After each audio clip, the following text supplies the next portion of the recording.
Video ছাড়ানো যাবে বাস্তব। তোমাকে বলছি ভালো করে কথা, তুমি ব্লগ এখন বন্ধ করে দাও, ব্লগ ছাড়বা না। আমি বুঝলাম না ভাই যে আমি ব্লগ কেন করবো না, আমি ভিডিও কেন বানাবো না। তোমরা আমাদের এখানে এখনো অনেকগুলো গাড়ি দেখতে পাওয়া যায়, তো সব গাড়িতে আমাদের একটা হচ্ছে পলিগ্রাম টিভি। কে কে আছে সেটা দেখবো, চলো তোমাদেরকে মিট করিয়ে দিই। আমরা তো মিট করছি, তার উপরে তোমাদেরকে একটু মিট করিয়ে দিই, চলো আসো থাম।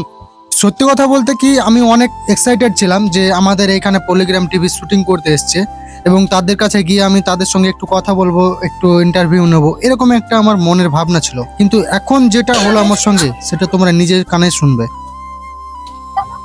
অমনি কাস্টমার এলে আমি কথা বলা যাবে না না একদম ব্লক 2 মিনিট। আমি ভাবলাম যে একটু মিষ্টি করে কথা বললে হয়তো তারা আমাদের সঙ্গে কথা বলতে দেবে, কিন্তু না, ওর মুখটা দেখো একদম পেঁচার মতো দেখতে, পেঁচার মতো হয়ে গেছে মুখটা। মানে কি বলবো, অ্যাক্টরদের থেকে এদেরই মনে হচ্ছে অ্যাটিটিউড বেশি। ব্লগ ছাড়বা তো চ্যানেলে? হ্যাঁ ব্লগ চ্যানেলে ছাড়বা তাই তো? না, ব্লগ চ্যানেল বলতে আমার একটা চ্যানেল আছে, 12,000 প্রায় সাবস্ক্রাইবার আছে, বাস্তব ভিডিও ছাড়ানো যাবে বাস্তব। তোমাকে বলছি ভালো করে কথা, তুমি ব্লগ এখন বন্ধ করে দাও, ব্লগ ছাড়বা না। আমি বুঝলাম না ভাই যে আমি ব্লগ কেন করবো না, আমি ভিডিও কেন বানাবো না। তোমরা আমাদের এখানে শুটিং করতে এসছো, তারপরে আবার আমাকে ধমকি দিচ্ছ যে না ব্লগ বানাতে হবে না, আমারই মানে ক্ষতি হবে। মানে কি ধরনের কথাবার্তা। ये क्या बात हुई, ये क्या बात हुई यार, ये क्या बात हुई, मैंने कुछ किया भी नहीं है, ये क्या बात हुई यार, ये अपने आप को जानबूझ के मुझे नीचे ला रहा है। ছাড়া যাবে না। আমি বলছি ছাড়বা না, তোমার ছাড়তে আর কে মানা করবে না, আমি ভালো বলে বলছি তোমাকে। মানে তুমি ভালো বলে বলছো, আরে ভাই তুমি যদি ভালো হতো তাহলে বলতে 2 মিনিট কথা বলে নাও, তারপরে এখান থেকে চলে যাও, এরকম একটা বলতে। কিন্তু ভাই তুমি বলছো ভালো, তুমি যদি ভালো হতো না ভাই তাহলে তুমি এইটুকুটা ভাবতে যে এরা ছোট ক্রিয়েটার, কমসে কম একটা ভিডিও বানিয়ে যদি সে মনিটাইজ পেয়ে যায় তাহলে তার একটু উপকার হবে। সেটা তুমি না করে ভাই তুমি বলছো ভালো। কোন দিক দিয়ে ভালো ভাই? তুমি স্ট্রাইক মারার জন্য কি? হ্যাঁ, strike আমি তো বুঝতে পেরেছি। साले को दम से उड़ा दूंगा एक बार हाथ में आ जाए तो। আমি বলে বলছি তো। অফ করো।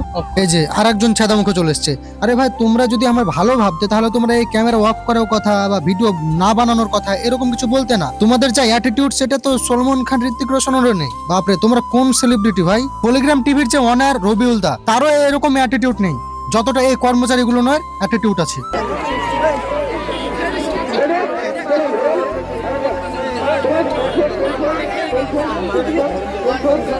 রবিউল দা কিন্তু পারতো স্যুট বুট পরে একদম প্রফেশনাল ভাবে শুটিংটা করতে, কিন্তু সে নর্মাল একটা গেঞ্জি আর প্যান্ট আর পায়ে চটি পরে শুটিংটা করছে, যাতে মানুষ তাকে দেখে ভুল না বোঝে যে টাকা পয়সা হয়ে গেছে তাই অনেকটা চেঞ্জ হয়ে গেছে। এই ভাবনাটা যাতে কোনো দর্শকের মধ্যে না আসে। আমার এই ভিডিওটা যদি পলিগ্রাম টিভির কারো কাছে পৌঁছায়, বিশেষ করে রবিউল দার কাছে যদি পৌঁছায়, তো আপনাকে বলবো যে আপনার যা ফ্যান ফলোইং আছে, পলিগ্রাম টিভির যা ফলোয়ার্স আছে, ফ্যান ফলোইং আছে, অনেক দর্শক আছে যা আপনাদের ভিডিও দেখতে অনেক পছন্দ করে।